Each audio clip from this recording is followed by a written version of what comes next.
रंग नाम के व्यक्ति रहते थे जयपुर के पास में, बहुत ध्यान से सुनना। क्या नाम था? रंग, श्री रंग नाम था उनका। तो व्यापारी थे, उनकी दुकान थी। सब लोग इधर देखो, इधर देखो, कथा सुनो। उनकी दुकान थी, तो अपनी दुकान में काम करते थे। तो दुकान में 2-4 बालक भी थे उनके पास में। तो श्री रंग जी जो थे वो इतना भजन पूजन कुछ करते नहीं थे। हाँ, केवल इतना करते थे, क्या? रोज सुबह दुकान खोल करके दुकान बढ़िया चले, इसके लिए दुकान में ही ठाकुर जी बैठा रखे थे, उनको अगरबत्ती दिखाते थे बस। और वो भी इसलिए कि ठाकुर जी ने कृपा करी हो, हमारा गल्ला भरा रहे। अच्छा, कई लोग हैं वो अपने गल्ले में ही भगवान बैठा के रखते हैं। ठाकुर जी से कहते रहते ये भरा ही रहे, भारीपन बना रहे, नाथ इसमें कृपा बनाए रखो। ठाकुर जी को स्वार्थ से जो बचता है ना, ठाकुर जी भी उससे उसके प्रति स्वार्थ भाव ही रखते हैं। फिर जैसे जिस भावना से भजोगे वैसे ठाकुर जी की भावना रखेंगे। तो श्री रंग जी जो थे वो ज्यादा भजन पूजन करते नहीं थे। तो एक बार क्या हुआ,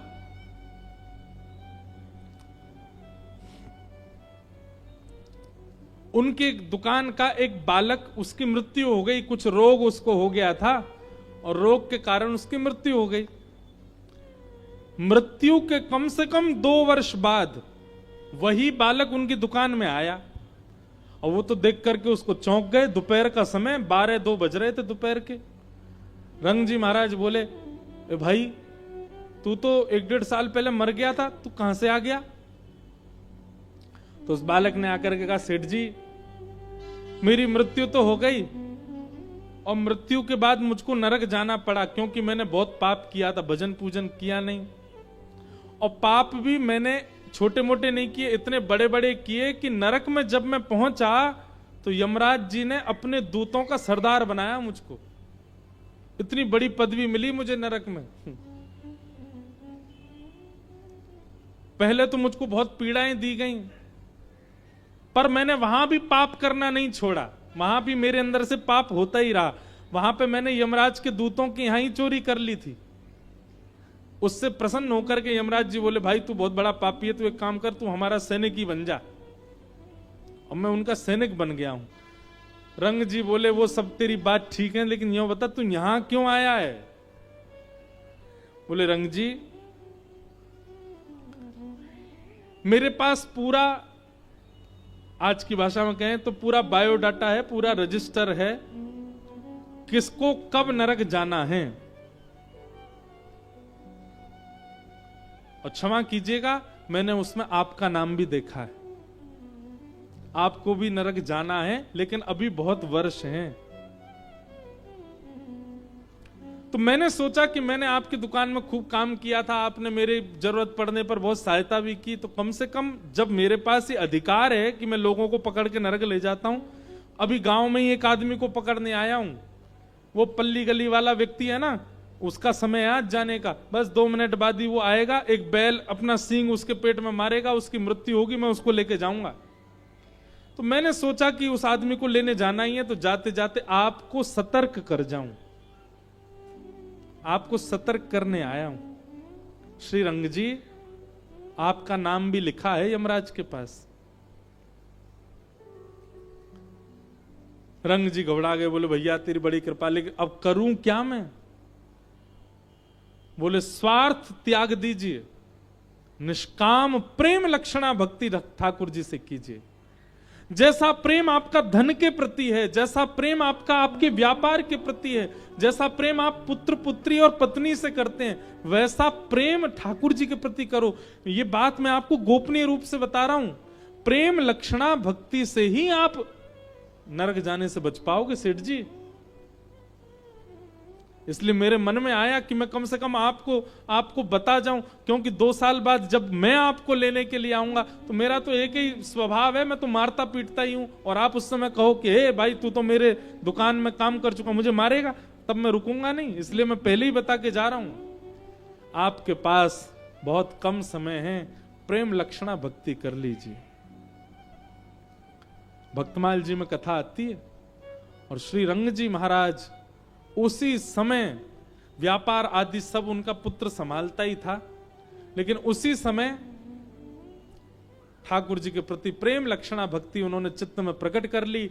एक सदगुरुदेव के समीप जाकर के प्रवचन सुने, प्रवचन सुन के हृदय में प्रेम प्रकट हुआ, गुरुदेव से दीक्षा ग्रहण कर ली और उनके बताए हुए निर्देश पर चल करके प्रेम लक्षणा भक्ति प्राप्त की।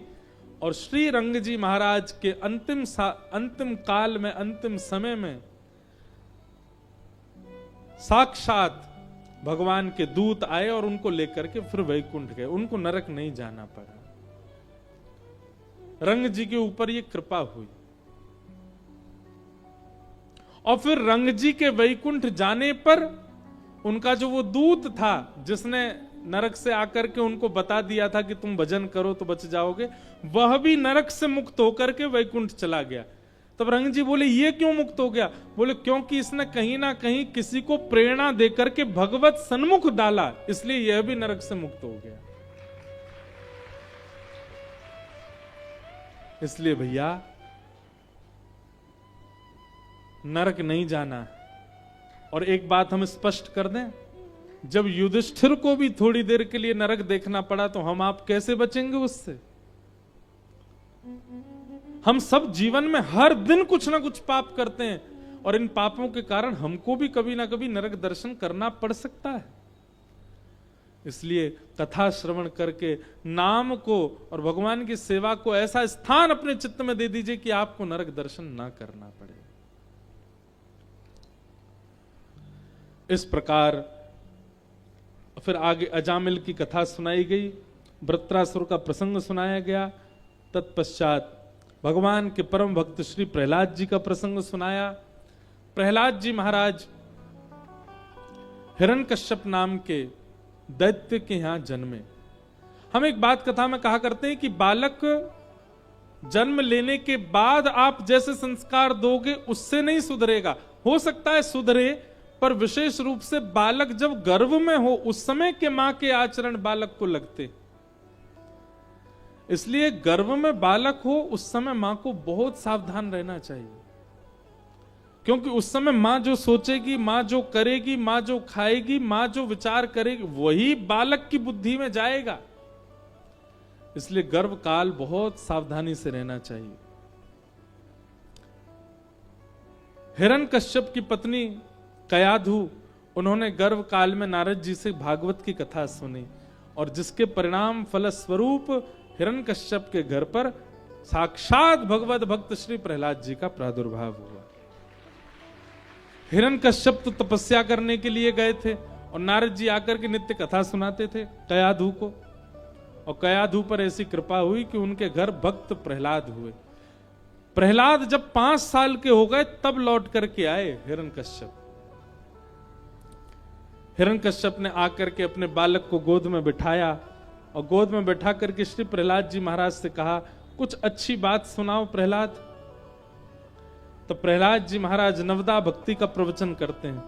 श्रवणम कीर्तनम विष्णु स्मरणम पाद सेवनम अर्चनम वंदनम दास्यम सख्य आत्मनिवेदनम।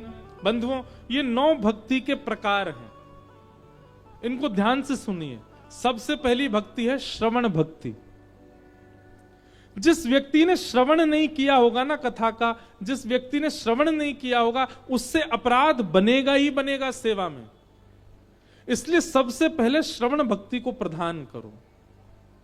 जितना हो सके कथाएं सुना करो, हमारी नहीं सुनो, सबकी सुनो। जिससे जो प्राप्त हो वो सब ग्रहण करो। श्रवण भक्ति को प्रधान करो। अगर श्रवण भक्ति आपकी अच्छी नहीं है तो निश्चित है कि आपकी अन्य भक्तियों में आपसे अपराध बनेगा। आप वृंदावन जाओगे आपसे अपराध बनेगा, आप परिक्रमा जाओगे आपसे अपराध बनेगा। आप ये नहीं सीख पाओगे धाम में जाना कैसे चाहिए, आपके घर कभी संत आ गए उनका अपराध बन जाएगा। तो ये सारे अपराधों से मुक्त होने के लिए आपको कथा सुनना अति अनिवार्य है, क्योंकि कथा में बताए गए नियमों से ही अपराध से बचा जा सकता है। इसलिए श्रवण भक्ति प्रथम भक्ति। दूसरी भक्ति कीर्तन भक्ति। कीर्तन का मतलब क्या होता है? हरे कृष्ण गाना, ये कीर्तन नहीं है, ये तो नाम जप है, ये संकीर्तन है। पर कीर्तन का मतलब होता है सुनी हुई कथा का ही चिंतन, अपने मन को बार बार सुनाना, इसी को कीर्तन कहते हैं। तन से परे होकर के, हम तन के देह के अभिमान से परे होकर के जब ठाकुर जी की कीर्ति में रमने लग जाते हैं, उसी को कीर्तन कहते हैं। अभी हमारा तन अभिमानी है, ये कहता है ऐसे बैठाओ तो हम ऐसे बैठ जाते हैं, ये कहता है ऐसे बैठाओ तो हम ऐसे बैठ जाते हैं, ये कहता है कि मुझे खड़ा करो तो हम खड़े कर देते हैं, खिलाओ तो खिलाते हैं। पर ये तन जब अपना अभिमान से परे हो जाता है तो ये सामान्य हो जाता है, और सामान्य होकर के ये सब कुछ भगवान को न्योछावर कर देता है। जैसे भक्तिमती मीराबाई, मीराबाई का तन अभिमानी नहीं है। मीराबाई का तन अभिमानी होता तो मीराबाई राजकीय भेष में रहती। मीराबाई गले में मोतियों के और हीरे के हार पहन करके घूमती। मीराबाई का तन अभिमानी होता तो राजभवनों में रहती, वृंदावन में आकर के कुटिया बना के नहीं रहती। कीर्तन का मतलब क्या है? कथा जब आपके शरीर को लग जाती है ना, तो वही कीर्तन में परिवर्तित कर देती है। आपका तन कीर्ति से परे हो जाता है, देह के अभिमान से परे ठाकुर जी की कीर्ति में रमने लग जाता है।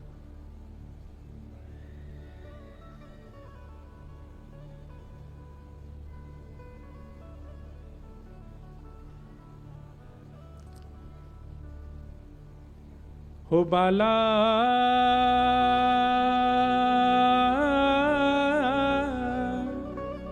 मीराबाई गाती, मैं बैरागन हूंगी, मैं बैरागन हूंगी, मैं बैरागन हूंगी। ओ बाला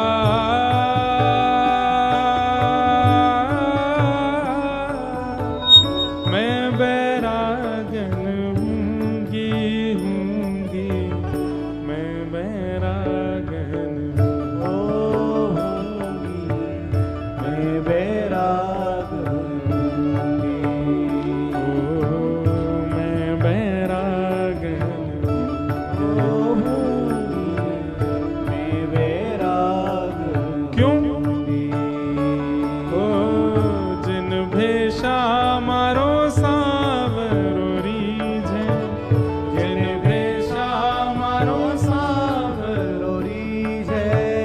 जिन भेषा मेरो गिरधर रीझे, जिन भेषा मेरो गिरधर रीझे, मैं सो ही भेष धरूंगी हो, मैं तो सो ही भेष धरूंगी, ओ मैं तो सो ही भेष धरूंगी हो, मैं तो सो ही भेष धरूंगी। अरे हाँ मैं बैरागन होऊंगी, मैं बैरागन होऊंगी। ओ बाला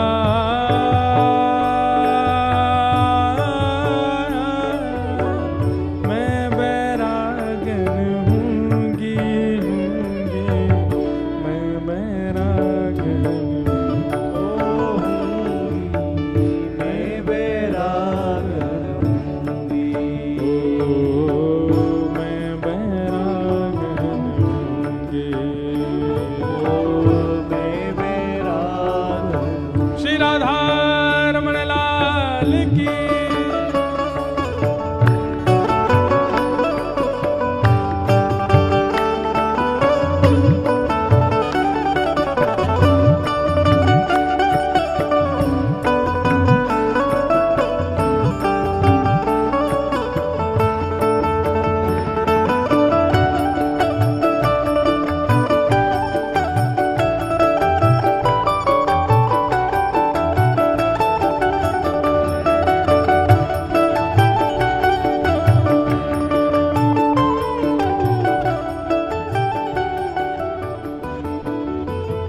मीराबाई कहती है मेरी अपनी कोई इच्छा नहीं है, तो फिर कैसा है स्वरूप मीराबाई का? ओ कहूँ तो कुसुमल साड़ी रंगावा, कहो तो कुसुमल साड़ी रंगावा, कहो तो कुसुमल साड़ी रंगावा, कहो तो कुसुमल साड़ी रंगावा, ओ कहो तो भगवा भेष, कहो तो भगवा कहो तो भगवा भेष, कहो तो भगवा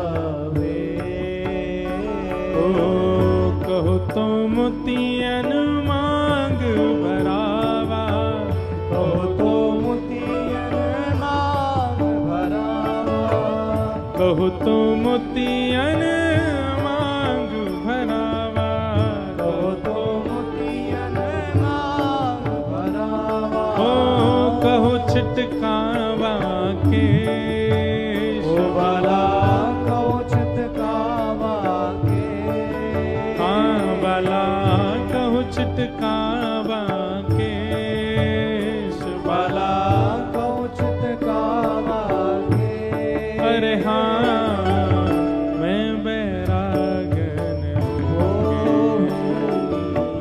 मैं बैरागन हूँगी, ओ बाला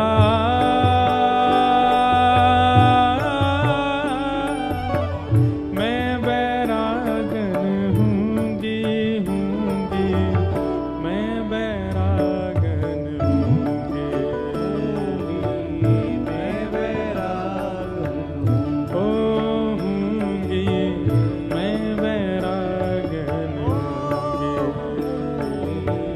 मैं बैरागन हूँ। मीराबाई कहती हैं प्राण हमारा वहाँ बसत है, प्राण हमारा वहाँ बसत है, ओ प्राण हमारा वहाँ बसत है, प्राण हमारा वहाँ बसत है, ओ यहाँ तो खाली खो, यहाँ तो खाली हो, मीराबाई कह रही हैं यहाँ तो केवल मेरा तन खड़ा है, मेरे प्राण तो श्रीधाम वृंदावन में ही बसते हैं। यहाँ तो केवल शरीर घूम रहा है, प्राण तो श्रीधाम वृंदावन में। ओ प्राण हमारा वहाँ बसत है, प्राण हमारा वहाँ बसत है, ओ यहाँ तो खाली खो, यहाँ तो खाली हो,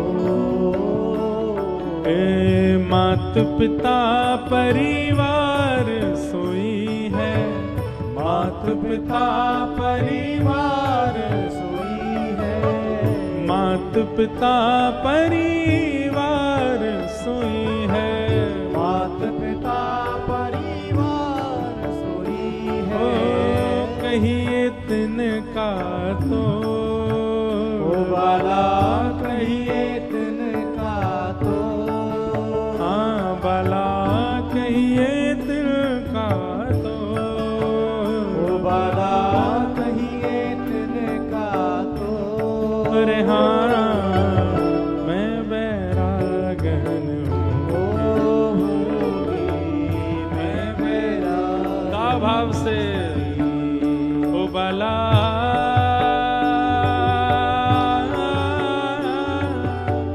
मैं बैरागन हूँगी, हूँगी मैं बैरागन ओ होगी मैं बैरागन हूँ, हाँ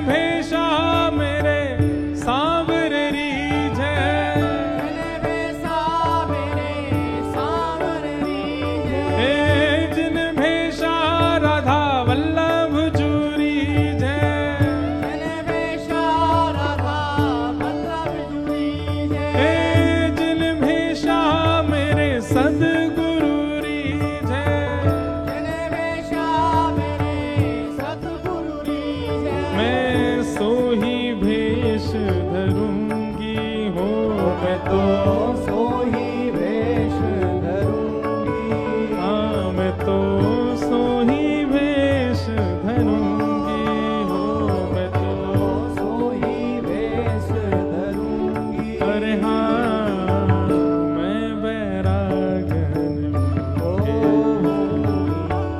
मैं बैरागन हूँ, आऊंगी मैं बैरागन ओ मैं बैरागन। बोलो भक्त वत्सल भगवान की। तो ये है कीर्तन। जब आप अपनी तन की स्थिति से परे हो जाते हैं, तन की स्थिति से उठ जाते हैं, देहाभिमान नहीं रह जाता है चित्त में, तब कीर्तन होता है।